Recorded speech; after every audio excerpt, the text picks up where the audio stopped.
Bienvenue sur Nemosus TV, la nouvelle web TV qui vous parlera de l'actualité culturelle, sportive, sociale, économique et politique de notre ville, de notre département, de notre région. Nous aurons des invités qui feront ces actualités. A tout de suite. Bonjour à toutes et à tous et bienvenue sur Nemosus TV. Nous avons l'honneur et le privilège d'accueillir Monsieur Laurent Burgois, sénateur du Gard. Bonjour Laurent et merci d'avoir accepté l'invitation. Et merci Nordine de m'avoir invité, ça fait plaisir. Laurent, aujourd'hui tu es sur le plateau de Nemosus TV, on va parler un peu de toi, tu vas nous dire qui tu es, ta fonction, ce que tu représentes dans le Gard. Moi je suis sénateur du Gard donc, depuis septembre 2020. Au Sénat, je suis dans la commission des affaires sociales, donc j'ai beaucoup travaillé bien sûr sur tout ce qui est crise sanitaire. Et actuellement, on est en commission d'enquête sur le contrôle des EHPAD liés aux problèmes d'Orpea. Je suis partie d'une grosse délégation qui est la délégation territoriale, collectivité territoriale décentralisation, puisqu'au Sénat, on est les élus représentants des collectivités territoriales, donc c'est une délégation très importante au Sénat. Et puis de divers groupes d'études. Vous savez, comme tu le sais, je suis un grand défenseur des traditions, quelles que soient les traditions, donc je suis parti du groupe chasse, après le groupe agriculture et aviation civile pour soutenir le projet d'une base européenne de sécurité civile sur l'aéroport de Nîmes. Le Sénat, est-ce que tu peux nous expliquer le Sénat ? Le Sénat, c'est la deuxième chambre du Parlement, puisque dans toute démocratie, il y a deux chambres, une chambre basse, l'Assemblée nationale, et une chambre haute, le Sénat. Nous, on a un corps électoral très particulier, puisque ce ne sont pas les concitoyens qui nous élisent, mais ce sont les représentants des communes. Les grands électeurs. C'est ce qu'on appelle les grands électeurs. Pour information, dans le Gard, il y a à peu près un peu moins de 2000 grands électeurs. Donc on voit très bien que c'est un corps électoral très spécifique. Donc nous, les sénateurs, on est les élus des élus. Ce qui nous amène peut-être un peu plus de sagesse, puisque pour être sénateur, avant, il a fallu être élu municipal ou départemental. Moi, j'ai 3 mandats en tant qu'adjoint au maire à Nîmes, occupant deux dossiers, notamment rénovation urbaine, politique de la ville et centres sociaux. Et moi qui lançais, grâce à la délégation que m'avait donnée à l'époque Jean-Paul Fournier, la rénovation urbaine, la rue 2 sur Nîmes, qui est un dossier important, qui a été finalisé, qui va se dérouler sur les prochaines années. Et puis j'ai été pendant 2 mandats conseiller départemental du Gard, un mandat aussi qui m'a beaucoup plu. D'ailleurs, tu représentes aujourd'hui les grands électeurs au Sénat, à Paris. C'est-à-dire qu'aujourd'hui, les grands électeurs te font remonter leurs problématiques et tu... Oui, mon travail, c'est d'aller à la rencontre donc, des communes. À ce jour, sur les 351 communes, j'ai rencontré 251 maires. Donc ce travail, ça me permet d'avoir le pouls des élus gardois pour faire remonter leurs problématiques, faire voir aussi que la politique, c'est pas que le parisianisme qui doit la diligenter, c'est aussi la province et c'est différent. La politique à Paris, c'est pas la politique dans le Gard. Chaque territoire est différent et on a un superbe département qui va de la mer jusqu'à la montagne, passant par la garrigue, le Gard-Audanien avec le nucléaire, tout cela c'est très divers et c'est un département où il y a beaucoup de caractère et de charme. Tu as gardé ta proximité avec des habitants ? Je crois que c'est important, surtout par les temps qui courent. Je crois que nos concitoyens souhaitent et ont besoin d'élus proches qui les écoutent, qui prennent en compte leurs souhaits. Moi, je crois que je suis de droite, j'ai été notamment issu du RPR. Je crois que la droite doit garder ses 2 jambes, c'est-à-dire le régalien, tout ce qui est l'État, la sécurité, la justice, mais aussi parler à nos concitoyens sur le social.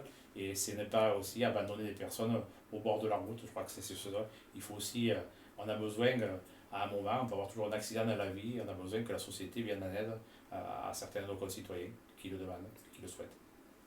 Le mot-clé de la dernière campagne des législatives, aujourd'hui, ça a été le pouvoir d'achat des Français. Qu'est-ce que tu peux nous dire sur le pouvoir d'achat des Français ? On le voit bien, je crois que, attendez, prenons que l'exemple du carburant. Il y a quelques années, certains ont bloqué des ronds-points pendant plusieurs semaines, alors que le prix du carburant était bien moins cher que ce qu'il est de nos jours. Donc on voit que, et notamment dans un département où il y a un fort taux de chômage, où il y a des revenus, beaucoup de gens au RSA avec des petits revenus, que ce soit notamment des petites retraites, avec l'augmentation du prix de la vie qui est due au contexte international, avec cette guerre en Ukraine, ben, je crois qu'il faudra prendre des mesures pour aider nos concitoyens. J'attends un texte justement là-dessus, je crois que c'est important d'aider tout le monde parce qu'il faut reconnaître aussi que c'est compliqué pour certains de nos concitoyens pour les fins de mois. Au niveau du carburant, on le voit un peu évoluer actuellement. Il y avait Ben, eu regardez, cette aide. malgré la diminution de 18 centimes portée par le gouvernement, actuellement, même prenons le cas du gasoil, moi j'ai ma voiture au gasoil, c'est plus de 2 euros. Attendez, qui aurait dit il y a quelques mois encore qu'on allait payer le gasoil plus de 2 euros? Et je ne parle pas quand on était en francs. 2 euros, ça fait quasiment 15 francs. À l'époque, il faut relativiser, c'est un prix exorbitant. C'est extrêmement exorbitant d'ailleurs pour les ouvriers qui travaillent, qui gagnent 1500 euros par mois et qui ont 300 euros de carburant. Je prends l'exemple juste des personnes qui font le ménage à domicile, qui vont de domicile à domicile et que les frais de transport sont à leur charge. Ben, je veux dire quasiment, ce qu'elles gagnent en faisant le ménage chez nos concitoyens, elles le mettent dans les frais de transport. Donc à la fin elles n'ont quasiment plus rien pour pouvoir après vivre dignement. Je crois que c'est une vraie problématique. Donc, et on le voit très bien de nos jours. Bon, si encore on habite dans une grande ville comme Nîmes où il y a des moyens de transport, donc on peut utiliser ces moyens de transport qui ont moins de coûts, mais du moment qu'on est dans la ruralité, ben, on est obligé d'utiliser son véhicule, donc ce coût de carburant. et comment peut-on expliquer ce coût exorbitant du carburant aujourd'hui? Est-ce que c'est le quoi qu'il en coûte d'Emmanuel Macron? Est-ce que c'est la conjoncture due à la guerre en Ukraine? Pour expliquer clairement aux téléspectateurs aujourd'hui? Bah, le contexte international fait que c'est vrai qu'il y a une incidence sur certains prix, je parle de certaines matières premières, notamment on voit que l'Ukraine, qui était un de nos principaux fournisseurs en blé, en tournesol, ben, on a une crise. Il y a quelques semaines, on ne trouvait pas un litre d'huile Dans les supermarchés. d'arachide dans les supermarchés. Bon. Après, le carburant, il vient plutôt des pays du Maghreb. Mais on voit très bien que dans ce contexte-là, avec la Russie qui vend de moins en moins aussi de gaz, alors qu'il était, pour nous, c'était un des premiers producteurs de gaz, donc ça crée, c'est vrai que tout augmente, tout a un coût, et comme tout est constitué de nos jours, les matières premières à base de pétrole, on voit que compte tenu que le pétrole augmente, ben, beaucoup de matières premières augmentent de ce fait. Et on le voit tant à l'échelle privée qu'à l'échelle des collectivités territoriales par rapport à des marchés, ou par rapport à des projets, il y a des fois 20 à 30% de prix de surcoût par rapport à certains matériaux. Ton analyse personnelle et ta réaction surtout, on est au lendemain du 19 juin, le deuxième tour des élections législatives. Dans le Gard, 4 députés Rassemblement National, un Ensemble et un UPS. Ta réaction? Je crois qu'il y a eu un phénomène de colère. On avait ressenti déjà à l'élection présidentielle. Rappelle-toi du premier tour, si on additionne les voix entre Marine Le Pen, Mélenchon et Zemmour, on était à plus de 50% de votes pour des mouvements populistes. Tu sais, j'ai toujours été très clair. Je crois qu'on se connaît depuis un certain temps. Absolument. Je pense que je fais partie de ces gens qui ne tendront jamais la main à l'extrême droite.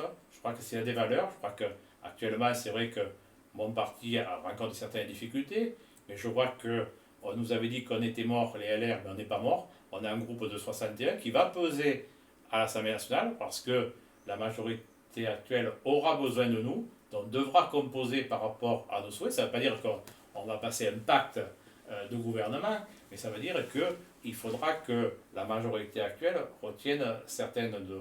Moi, je suis un grand républicain. Pour moi, la République, elle m'a formé, moi qui suis un petit-fils d'Espagnol. La République m'a beaucoup apporté et je crois beaucoup à la liberté, à l'égalité, à la fraternité, aussi à la laïcité. Et je combattrai les extrêmes, qu'ils soient de gauche comme de droite. Et je regrette que peut-être le président Macron, en ayant fait passer ce message que ni de gauche ni de droite, a fait en sorte que les partis de gauche et de droite républicaines n'existent plus ou n'existent moins.